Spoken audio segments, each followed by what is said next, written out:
James, welcome to the Sticker Book Challenge. We've got some big questions here from your career. All you have to do is choose your favourite from each to stick down. Happy with that? Yep. Ready for your first question? First up, we've got, who is your toughest opponent? Number 1, Bruno Guimaraes. Got N'Golo Kante, Rodri, obviously going to be tough, and Declan Rice. Okay, so what are you thinking initially? I'm going to go off, I know the question's toughest opponent, and obviously these are all midfield players who I'll play against directly in the middle of the pitch. I'm obviously going to go off my experience. Yeah. Instead of just 100%. whoever I think the best player is, just because No, sometimes you can have a top player, but some maybe will get the better of or just seem to work against. I think I'm going to go for this man, and you thought I'll give it away by the way I looked at it, but N'Golo Kante, just because he was so fit and athletic that even like when normally at the end of games, when midfield players are getting tired and that's when you can start getting success in the pockets, he just never tired and was always there ratting around. You think you had time on the ball and you just didn't with him. So, and he's a Leicester legend. So. There you go. Such a lovely guy as well, which I know isn't the question, but... if it was, he'd be on there as well. He'd be up for that one. There you go. Oh, this reminds me of like when you used to get like your match attacks. Did you used to do all that, yeah? Next up, we have got, who is the best player that you've played with? Option 1, Jamie Vardy, legend. Option 2, Jude Bellingham. Option 3, Harry Kane. I don't actually know these options either. So. No, it's all a surprise.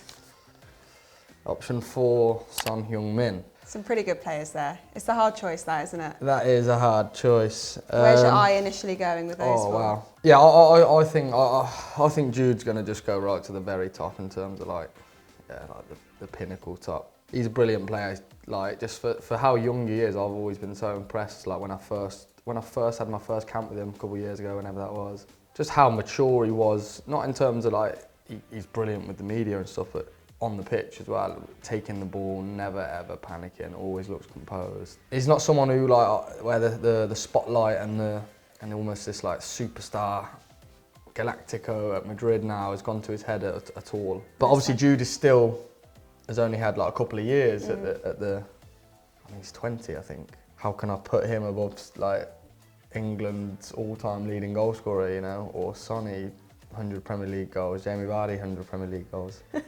You have to make a choice though, James, unfortunately. I know we've spoken about Jude a lot there. I mean, at this point in the career, I think I'm going to have to go to Harry Kane. Obviously, Sonny, what an unbelievable player as well. You give me 4 tough ones. I think Jude could maybe be there in the future if we do. So if we do this again if in you a come couple back of years, if you come back in a few years, then it might be Jude Bellingham. But at this minute, Harry Kane. What a player, what a finisher. He's in your second spot. We have got the best Premier League celebration. Best celebration? Yeah, you might recognise some of them in there. Oh, we're going with the name. Zen Haaland. Mr. Maddison's throwing darts. Mohamed Kudus' sit down on the advertising board. And Cole Palmer's cold celebration. That is iconic though, isn't it? But I feel like there's only one option here, isn't there? We've got to admit, you can't not put yourself on your sticker board. Can you? And it is a great celebration. Yeah, some good ones in there. Yeah, Cole, especially because he scored so many last year as well. We saw it quite regularly. No, I think I'm going to have to be biased and go with the dart. I love the dart so much. And Are you the best darts player at Tottenham? I would say so, yeah. I mean, we got a board in the changing room last year. At one point, I tried to get it going when the World Championships was on and Luke Littler was going on his little run and stuff, and didn't go down how I thought it would. Like the Brazilians were throwing it from across the room, Richarlison, and Pedro had cut out a Richarlison face from the calendar and put it on the dartboard. And incredible. Like so didn't really go down the route that I thought it would, but... You were the only one taking it seriously. Yeah, wow. Yeah, me and Mickey playing 501, trying to hit double one. So yeah, throwing darts, Mr. Maddison. Would you like one of your kids to be a darts player? Is that the aim? Oh, I'd rather like footy or golf. Okay. But if that's what they... I do love the darts. Yeah. So. There we go. Okay, next up we have got the ultimate midfielder. We've gone more with the creative attacking players here.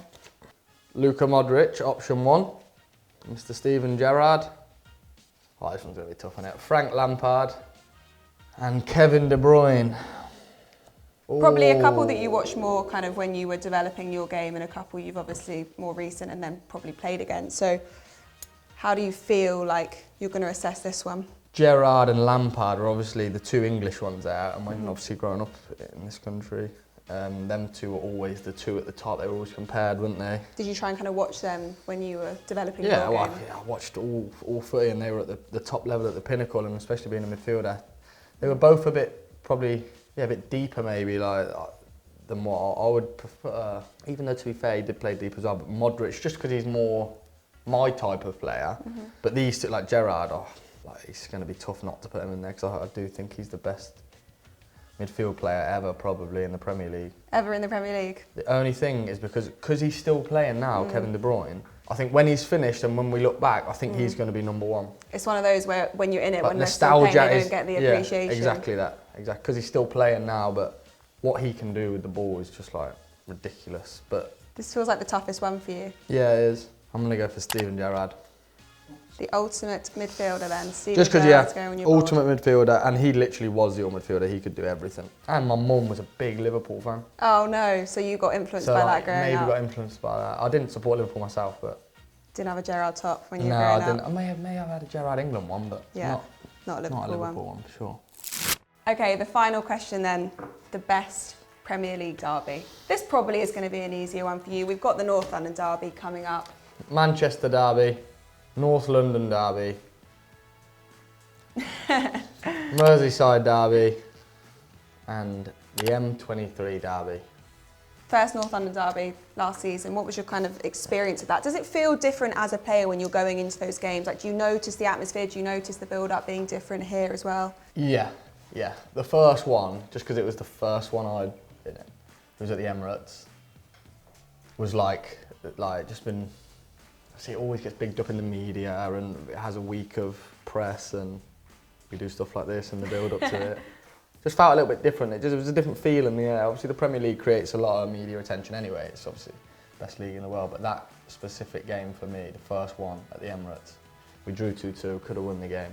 I'll remember that feeling when I'm long retired, I think. So you look forward to it? Yeah, I can't wait for it. North London derby for me. Pretty easy answer. That's going in. That's going in my sticker book. It's shaping up to be a pretty good sticker book. Yeah, I'm happy with my choices so far. So you've got one more sticker, of course, to complete your board. So here you go. We'll hand that over to you. Open that up. No more options. There we go. Your hero sticker. And that was the Sticker Book Challenge with James Maddison.